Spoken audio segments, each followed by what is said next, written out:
আবু হুরায়রা রাদিয়াল্লাহু তাআলা আনহু থেকে বর্ণিত, তিনি বলেন নবী সাল্লাল্লাহু আলাইহি সাল্লাম বলছেন যে যে ব্যক্তি সিয়াম পালন করা অবস্থায় মিথ্যা কথা মিথ্যা কাজ বন্ধ করতে পারলো না, মিথ্যা কাজ মিথ্যা কথা পরিহার করতে পারলো না, তার সিয়াম পালন করাই আল্লাহ সুবহানাহু ওয়া তাআলার কোনো আসে যায় না, তার সিয়াম পালন করাই কোনো নেকি হবে না।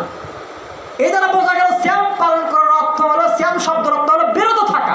কি থেকে বিরত থাকে? কথা বলা থেকে না, সাধারণত কথা বলা থেকে বিরত থাকা না, মিথ্যা কথা মিথ্যা কাজ বেলিল্লাপানা স্ত্রী সহবাস থেকে বিরত থাকার নাম হলো সিয়াম।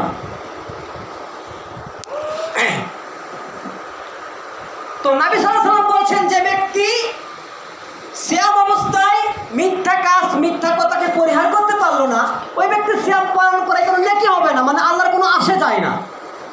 আমরা সিয়াম পালন করা অবস্থায় কত মিথ্যা কথা বলতেছি, কত মিথ্যা কথা বলে পণ্য বিক্রি করতেছি, কত মিথ্যে কথা বলে দোকানের জিনিস বিক্রি করতেছি, তাহলে আমাদের কি সিয়াম হবে? এটা তো সহিহ বুখারীর হাদিস, তাহলে কি হবে?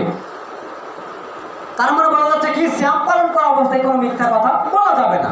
এই হলো সিয়াম শব্দের অর্থ, শাব্দিক অর্থ। এবার আসেন কোরআনুল কারীমে সিয়াম সম্পর্কে আল্লাহ সুবহানাহু ওয়া তাআলা কি বলছেন। আল্লাহ সুবহানাহু ওয়া তাআলা বলেন, খোলেন কোরআনুল কারীম সূরাতুল বাকারা 2 নম্বর